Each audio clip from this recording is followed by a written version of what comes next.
Okay, screen replacement. Pretty simple project.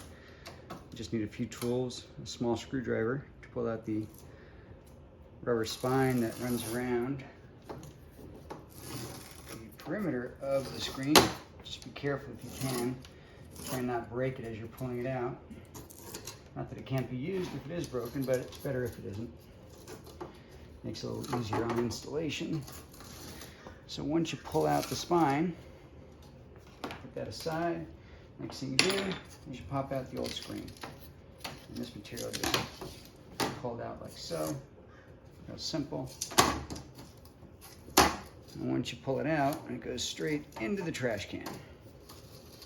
Okay, we'll just put that off to the side for now. Next thing you want to do is try and clean out any junk that you might have in there. I don't know what the heck this is. Let's try and get that out. Looks like it's some sort of a support piece of plastic internally, but it's going to be in my way as I'm laying in the new spine. So if I can get it out, great. If not, then I'm just going to have to go right over it. And it looks like it's going to be a little bit of a problem. So I'm going to try and break off a couple of the sides here just so it doesn't catch the spine when I'm pulling it, create a problem. And I can probably run the spine right next to it. There we go. Okay, next thing you want to do is grab your screen fabric, place it over the space, make sure you have enough coverage over the screen, overlap the sides by an inch or so, just to give yourself plenty of room.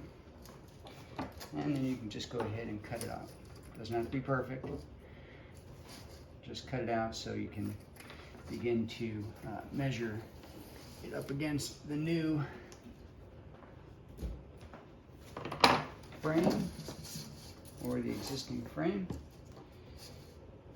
Okay, once that's done, make sure you can just kind of square it up. Again, it doesn't have to be perfect. Grab your old spine. Now this is a tool that you're going to need. You could pick up at Home Depot just for a few bucks right here. It has a recessed ridge here that fits into the spine. You can see how it kind of rolls across the screen and pushes it into place as you go. So you can start in any corner. I'm going to start right here. Okay, and just kind of push it in place like so. Hold this out, keep it taut, and just run the length of your screen. Okay, so that one side is secure. Tuck the corner in. Here's that piece of plastic that I was telling you about. So on the other side is a flat wheel, which you can use to sink the spine even more. And since I've got that little piece of plastic sticking up, I'm going to use this kind of push down into place like so. There we go. Now we can run the rest of the side here. And again, just take it straight up its length.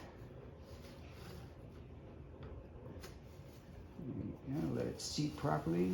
I'm in the way, sorry about that. Okay, just like so. And it doesn't matter if it doesn't line up exactly. See how this bend was from the old screen? It's okay. You just fold it, push it right into place, like so.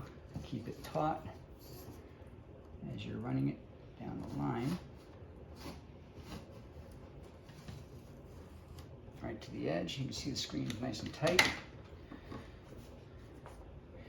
And again, make that last corner transition by pushing it in on both sides. You can even use the other one, the other wheel that I just showed you.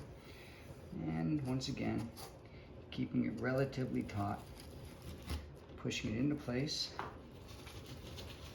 Without this tool, I'm really not sure how you could do it.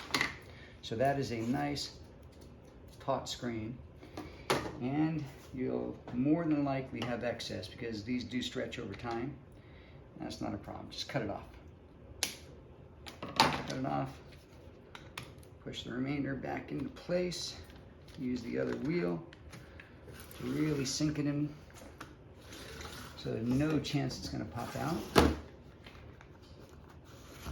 And then once you're done with that, the rest is a piece of cake. You just go ahead and trim off the excess. And that's how you replace a screen. Simple.